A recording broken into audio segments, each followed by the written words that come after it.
উদ্ধার কাজে বেগ পেতে হচ্ছে, কিন্তু উদ্ধার কাজের গতি কমছে না। তার কারণ কেন্দ্র রাজ্য হাতে হাত রেখে এই উদ্ধার কাজ করছে। একটা নিখুঁত সমন্বয়ে এই উদ্ধার কাজের কাজ করছে সেনা, এনডিআরএফ, একই সঙ্গে পুলিশ, দমকল, পুরসভার কর্মীরা। এক কথায় কেন্দ্র আর রাজ্যের এজেন্সি হাতে হাত মিলিয়ে উদ্ধার কাজ চালাচ্ছে, আর তাতেই মিলছে সাফল্য।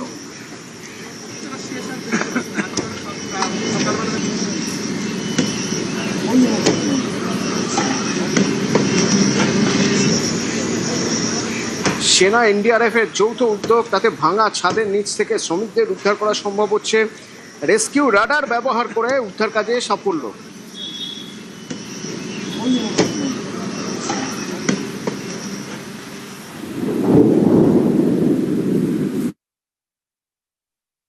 আর্মি 215 পার্সোনাল এসেছেন এবং বিশেষ করে বিহার রেজিমেন্ট, তারা সমস্ত মডার্ন ইকুইপমেন্ট নিয়ে এসে হাত লাগিয়েছেন বলে 20টা লোককে জীবিত বের করতে পেরেছি।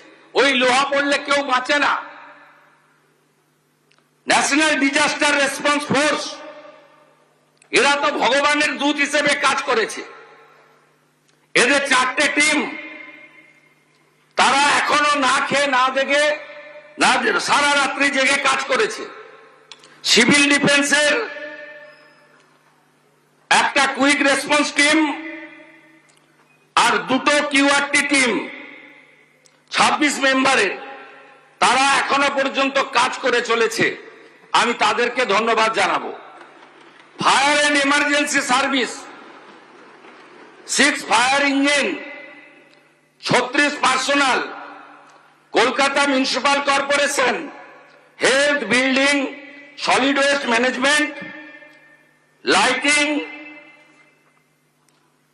এবং ইকুইপমেন্ট এন্ড লেবার, এরা ফুল ফেজেড কাজ করেছেন, কাজ করছেন। Shyamaprasad Mukherjee port, Kolkata KOPT, DMG Kolkata police, এরা সবাই মিলে একযোগে এই কাজটা করেছেন এবং করছেন। South 24 DM, health department, KMDA also, তারাও আমাদের অল টুগেদার সবাই মিলে একটা টিমে সাপোর্ট করেছেন।